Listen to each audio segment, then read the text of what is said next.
Vanakkam. Welcome back to our SAP Production Planning course. In this session, we will be discussing forecasting view in Material Master and how to calculate automatically reorder points from SAP itself through forecasting view. Let us review what we discussed so far.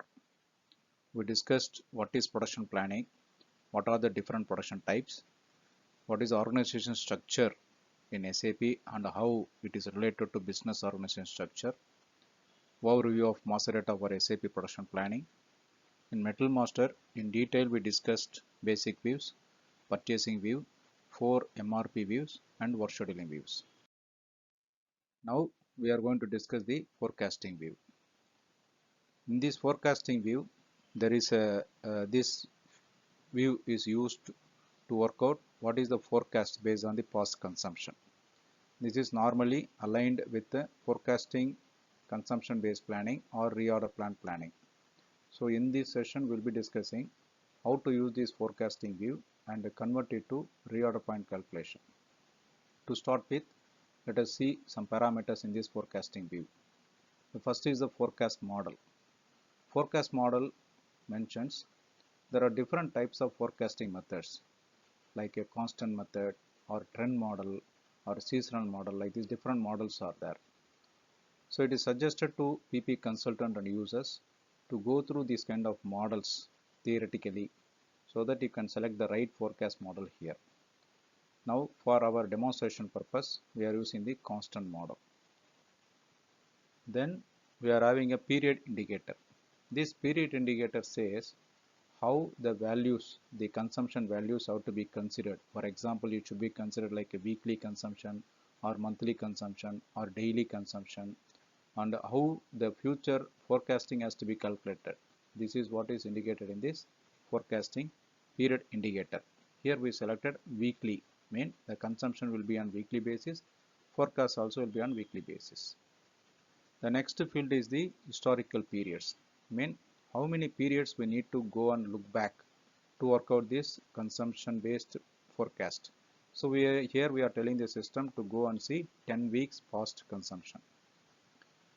And then how much future period we need to do the forecast. So for example, I see the past 10 weeks and I want to forecast for next 6 weeks or 8 weeks or 12 weeks. Here we are giving 12 weeks as the forecast for the future. And then there is a field called initiation, means how this forecasting has to be initiated. There is a system initiation, there is a manual initiation. Here we are selecting the system initiation. These are the details in the forecasting. Now to calculate the forecasting, we saw that we need to have the consumption details. So we have to capture the consumption details. Now let us click this consumption values tab, what is shown here. When you click on this, we are going to the consumption view. Here we are seeing two screenshots because I am taking two materials here. One is comp 017, other is comp 018. Why I am taking two materials? To show the materials with steady consumption, mean there is no variation, there is no big variation in the consumption. Another material is having big variation in the consumption. For example, if you see the first material, it's having consumption of 80, 70, 85 like this. The variation is very less. But if you see the 018 material, the variation is huge. Every week the consumption is changing a lot. 50 to 100, 100 to 65, then 90, then 70. Suddenly it came to 25 like this. Because these are the situations we are seeing, right? Some metals are moving smooth, some metals are moving very much varied consumption. So we are selecting two materials for our discussion. So now when we come to this, these consumption details have to be manually entered or in movement types, OMJJ or sorry, I'll explain it later. Okay. Now this variability, what is this variability? Here I am showing this variability illustration. See the first row, it is showing there is a constant consumption every day. So the average is 10, but the deviation is 0. We see like the fourth row, right, where the consumption is 13, 7, 13, 7, 13, 7 like this for 10 weeks. But here also the average is 10 only, but see the variation is 0.3, the coefficient of variation. Like this, if you see the last row, right, it is one day it is consumption 0, other day is 0, 20, another day is 0. But here the coefficient of variation is 1, which is very high. So this is what, for the same average consumption, Variation may be very less, variation may be huge. So based on average, if you calculate the consumptions or the reorder point, it may lead to some problem. For example, business scenarios, if you see the sales happening, first 3 weeks only 30 to 40% of the sales happen. The last week 50 to 60% of the sales is happening, right? So if you take the overall monthly average, it is not giving you the right indication because the last week the consumption is in peak. So these kind of peaks we need to accommodate into this consumption. That is why we are seeing these different variabilities for this reorder point calculation. Now this forecasting view based on this variability will be calculating what is the reorder point which SAP itself is supporting. How this is calculating? One is based on the past consumption. That past consumption, as I said, it can be manually updated, or through the transaction OMJJ movement types. We may set the system to update the consumption details. Which consumption we need to take. For example, only the movement type 261 or 601 or the physical adjustments, which are the things we need to audit. Those things we can update whether they have to be updated to the consumption or not. The next calculation is the mean absolute deviation. What is the mean absolute deviation? It is showing what is the variation of the consumption from the average. That is calculated by the system itself. That is what now the month end, if suddenly there is a big variation, means accordingly we need to keep the stock. We cannot keep the average stock, then sudden increase in the month end, it will be problem, right? So we have to calculate this mean absolute deviation, but we will not have a headache of calculating. The system will take care of it. And then what is the service level we want to give it to the customers, or what is the service level of this material availability to the next process. For example, we want to ensure that at least 80% of the time metal has to be there, or 90% of the time metal has to be there, which means beyond the variation of the average. How much time we are expecting the metal to be there. That service level also when we maintain, system will calculate what is the safety stock accordingly reorder point. This is how the calculations are done from the system. Now let us see how the calculations are done. So here before we update the reorder points, now we are seeing the Metal Master MRP1 view. So here we are seeing two MRP types. One is a VM, other is V2. Both are automatic reorder calculation. What is the difference? VM is just only the reorder point based calculation. And V2, it will be the reorder point planning with external requirements, right? So it is considering the external requirement. That is a reorder point planning process. This one we discussed in a different video. Earlier itself we discussed the reorder point planning, how the planning will happen with the different MRP types. That process already we discussed. In this session, we are discussing how to calculate the reorder point. Now for 017, if we take the lot size is defined as Fx, the fixed lot size is 110. So reorder point is fixed as 120. This is approximately we enter this reorder point. Similarly for comp 018, we enter the reorder point as 90. Lot size procedure as HB, which is the maximum lot size. Maximum stock level as 100. Please take note, we defined here the lot size for HB here. This is very important to take note because we will be discussing this, why we define this, probably we may need to change this. And in MRP2 view, we entering the safety stock, right? So for example, the reorder point what we defined is 120. Safety stock we can say it is 100. Like this manually we can put some numbers there. And then service level is filled here, it's blank, nothing is filled there. So for both the components we fill the safety stock and also the service level we left as blank. And then we are coming to the forecasting view. This forecasting view we discussed already. Now let us go into the consumption values for each materials from this page. Consumption values, you are seeing that for a 017 the steady consumption, which is very less variable consumption. For 018 high variable consumption is filled there. And then after seeing these details, as I told, we can manually fill them, or we can ask the system to update the consumption using that OMJJ. Now click on this, go back to the main data after ensuring these details are there either manually or from the system.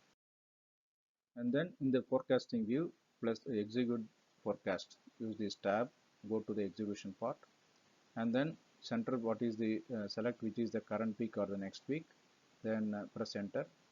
Go to the period, which period we want to have the forecast. We entered these periods already. The future forecast is 12 weeks, past consumption is 10 weeks. Based on this we took it. Also model what we selected is the constant model. We selected the parameter D in the forecasting view, that is reflecting here. After verifying all these things, now enter this execute forecasting. Now we are seeing the various parameters like alpha factor, the first order exponential smoothing. This exponential smoothing based forecast, again I suggest you please go through the forecasting theoretical knowledge to understand what is the meaning of this alpha factor.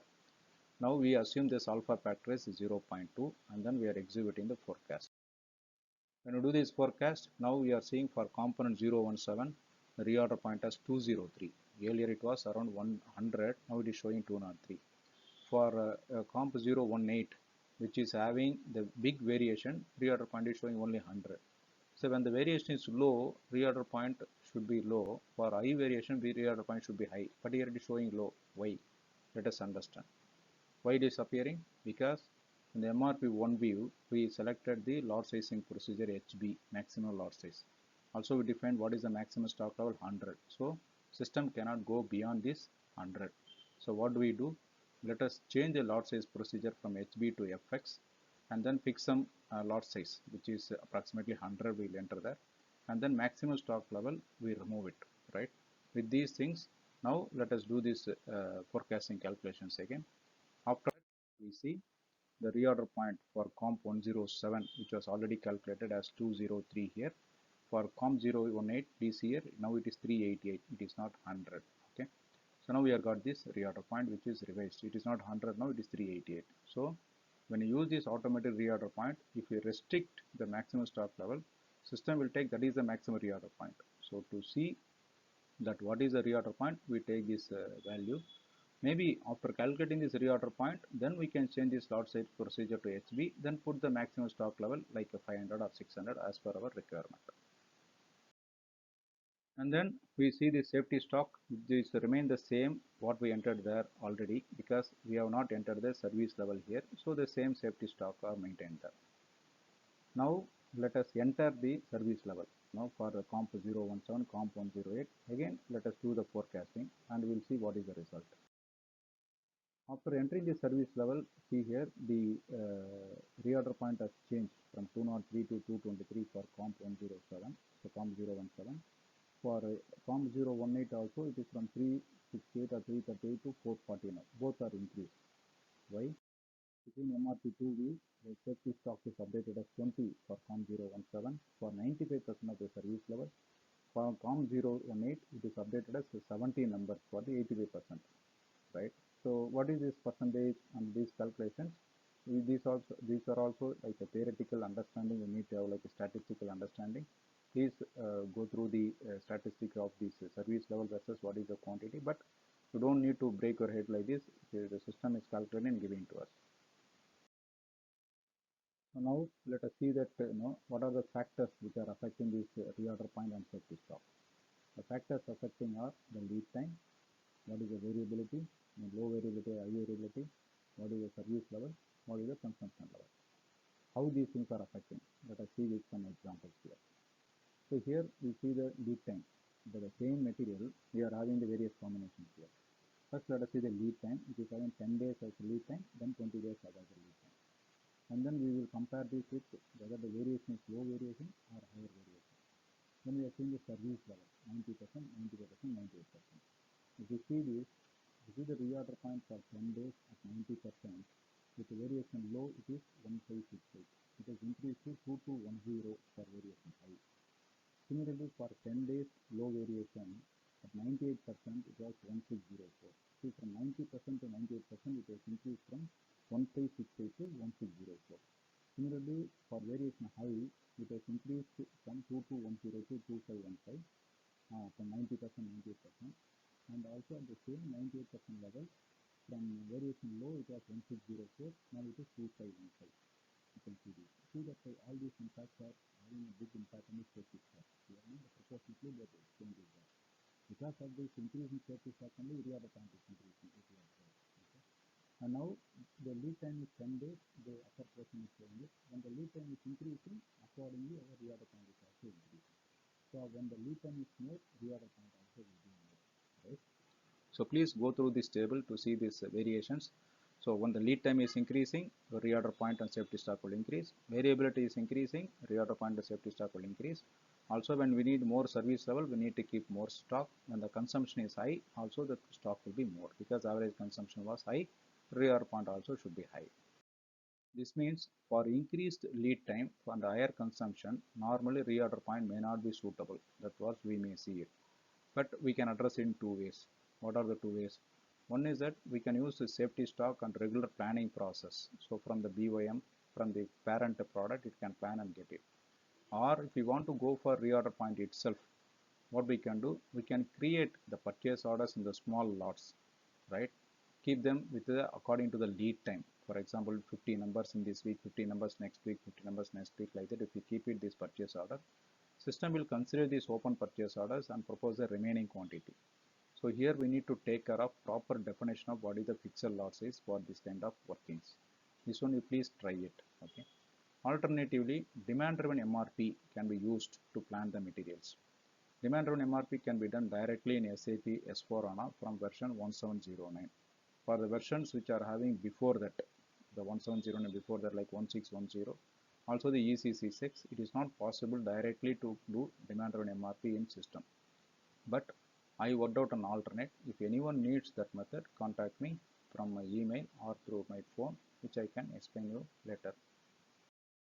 So in this session, we discussed various attributes and forecasting view of MetalMaster. Also, we discussed how reorder point is automatically calculated through SAP from the forecasting details. In the next session, we'll discuss another interesting topic, which is PPDS view. It was earlier functioned separately as a APO. Now it is integrated in S4HANA directly in the MetalMaster. We will discuss it in the next session. So please give your feedback on this flow and contents. See you in the next session. Bye for now.